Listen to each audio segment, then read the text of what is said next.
कहानियाँ हमेशा दूसरों के बारे में ही होती हैं। कभी खुद की कहानी सुनाई ही नहीं जाती।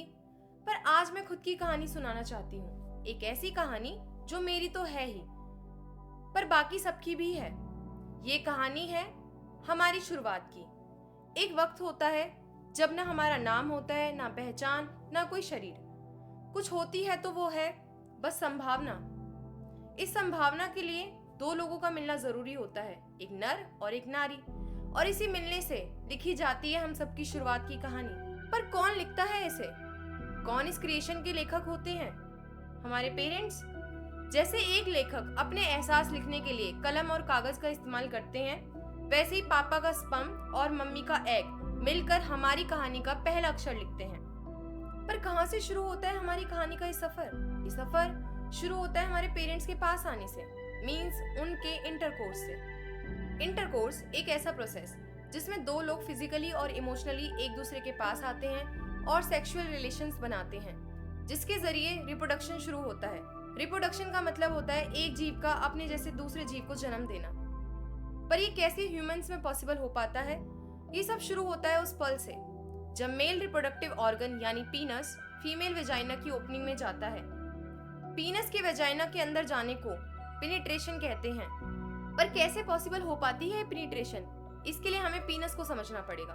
पीनस एक मेल रिप्रोडक्टिव और एक्सीलेटरी ऑर्गन है। इसके अंदर यूथरा नाम की ट्यूब होती है जिससे यूरिन और सीमन दोनों बाहर निकलते हैं। इसके नीचे टेस्टिस या टेस्टिकल्स होते हैं जहां स्पर्म्स बनते हैं। जब लड़के को सेक्सुअल फीलिंग होती है, ब्रेन के सिग्नल भेजने पर पीनस में ब्लड भर जाता है, जिसकी वजह से पीनस हार्ड हो जाता है।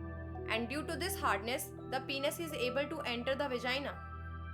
And when the male sexual excitement is at its peak, the penis release semen into the vagina.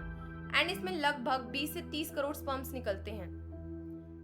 Semen एक सफेद सा लिक्विड जो स्पर्म को सराउंड करता है, उसे एनर्जी देता है और उसे स्लिपरी बनाता है। स्पर्म की अपनी खुद की भी टेल होती है जिससे वो मूव कर पाता है।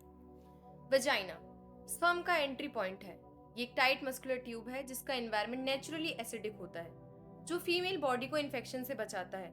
पर ये एनवायरनमेंट स्पर्म के लिए हार्श होता है, बट सीमन स्पर्म के लिए प्रोटेक्टिव फ्लूइड का काम करता है ताकि वो इस हार्श एनवायरनमेंट में सरवाइव कर सके।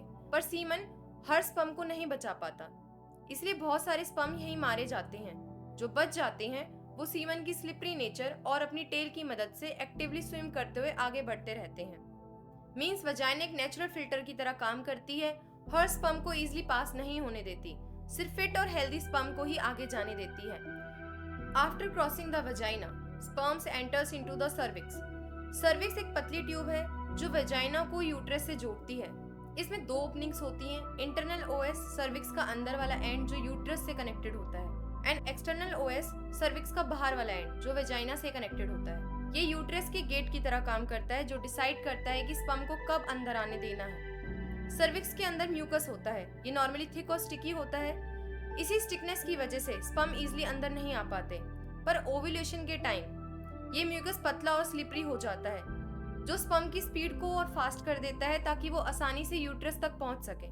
सर्विक्स के फ्रेंडली एनवायरनमेंट स्पर्म की मूवमेंट में मदद करते हैं, लेकिन सर्विक्स में व्हाइट ब्लड सेल्स भी होते हैं जो स्पर्म के लिए चैलेंजेस भी क्रिएट करते हैं। ये स्पर्म्स को हार्मफुल बैक्टीरिया समझकर डिस्ट्रॉय कर देते हैं, इसीलिए यहाँ पर भी काफी स्पर्म मारे जाते हैं। जब स्पर्म सर्विक्स को पार कर जाते हैं तो वो यूट्रस के अंदर एंटर करते हैं। यहाँ यूट्रस की लाइनिंग स्पर्म्स को न्यूट्रिशन प्रोवाइड करती है। And when the female has an orgasm, तो वेजाइना, सर्विक्स और यूट्रस तीनों एक साथ कॉन्ट्रैक्ट करते हैं। ये कॉन्ट्रैक्शन और यूट्रस की लाइनिंग मिलकर स्पर्म को आगे बढ़ने में मदद करती है, लेकिन यूट्रस के इम्यून सेल्स स्पर्म को हार्मफुल समझकर डिस्ट्रॉय भी करने लगते हैं। इसलिए कुछ हजार स्पर्म ही फैलोपियन ट्यूब तक पहुंच पाते हैं। फैलोपियन ट्यूब एक पतली और फ्लेक्सिबल पाइप जैसी स्ट्रक्चर होती है जो ओवरीज को यूट्रस से कनेक्ट करती है। ओवरी हर महीने एक एग मैच्योर करके रिलीज करती है। इस प्रोसेस को हम ओव्यूलेशन कहते हैं। फैलोपियन ट्यूब का फ्लूइड का पीएच और केमिकल्स स्पर्म्स के लिए टफ होते हैं, इसीलिए अब कुछ 50 से 100 स्पर्म्स ही यहाँ पर सरवाइव कर पाते हैं। ओव्यूलेशन के वक्त एग कुछ स्पेशल केमिकल्स को रिलीज करते हैं जो स्पर्म्स को उसकी तरफ अट्रैक्ट करता है, और इस वक्त एग भी मूव करना स्टार्ट कर देता है। लेकिन ये ओवरी से निकलता कैसे है? फैलोपियन ट्यूब के एंड पर छोटी उंगली जैसे स्ट्रक्चर होते हैं, फेमराई। जब ओव्यूलेशन होता है, फिमराई हिलने लगते हैं और एग को जेंटली ट्यूब के अंदर खींच लेते हैं, जिससे एग ओवरी से अब फैलोपियन ट्यूब में आ जाता है। फैलोपियन ट्यूब के अंदर टिनी हेयर लाइक सेल्स होते हैं जिसे सिला कहते हैं। ये सिला वेव लाइक मोशन से एग को आगे धकेलने लगते हैं। आखिरकार दोनों एग और स्पर्म फैलोपियन ट्यूब की मिडल पार्ट एम्प्यूला में मिलते हैं, और जब एक स्पर्म अपनी टेल को छोड़कर एग के अंदर घुस जाता है तो एग तुरंत अपनी आउटर लेयर को बंद कर देता है ताकि कोई और स्पर्म अब अंदर ना आ सके। इसी मूवमेंट को कहते हैं फर्टिलाइजेशन।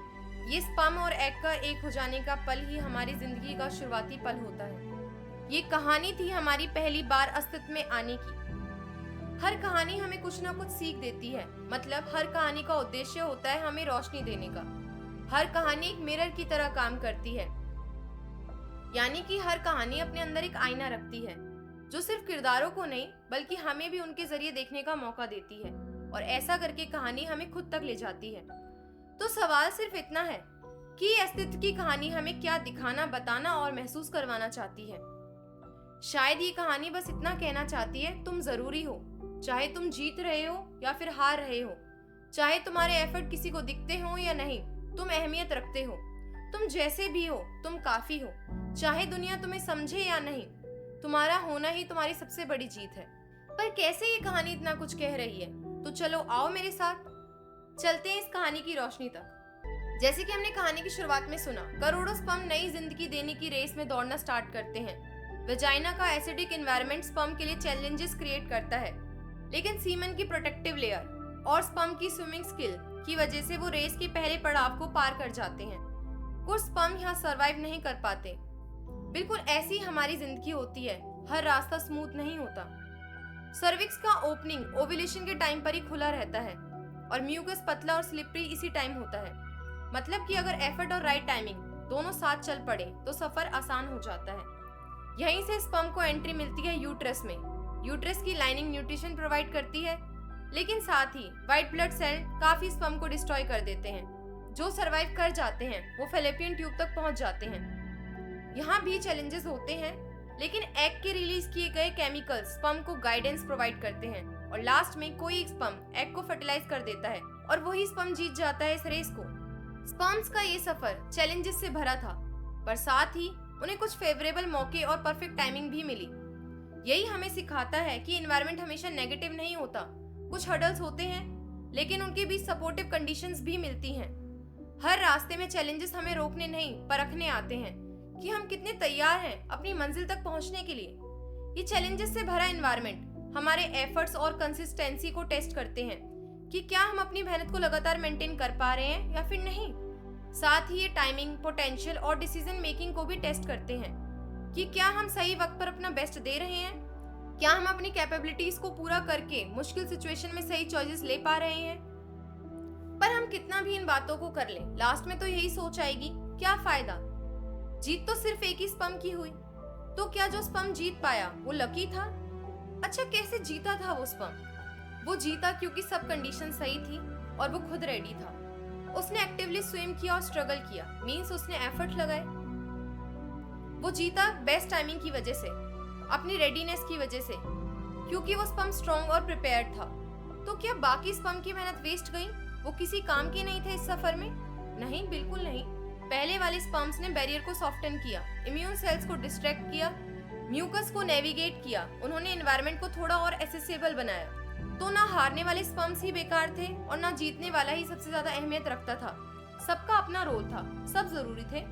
जीत और हार सिर्फ रिजल्ट है, असली वैल्यू सफर की है, जहाँ सबने अपना रोल पूरी ईमानदारी से निभाया। कोई बेकार नहीं था, सब जरूरी थे। तो जब भी आपको लगे आप काम के नहीं हो, या तुम जीत नहीं पाए, या दुनिया तुम्हें इग्नोर कर दे, तो बस इतना याद रखना, जिंदगी की रेस में जीतने से ज्यादा जरूरी है पूरी ईमानदारी से दौड़ना। तो ये थी हम सबकी एक जैसी शुरुआत की कहानी। पर अब सवाल ये है, क्या हम सबका सफर जन्म लेने तक एक जैसा रहता है, या ये कहानी कहीं से बदल जाती है? इस सवाल को जानेंगे हम दूसरी कहानी में।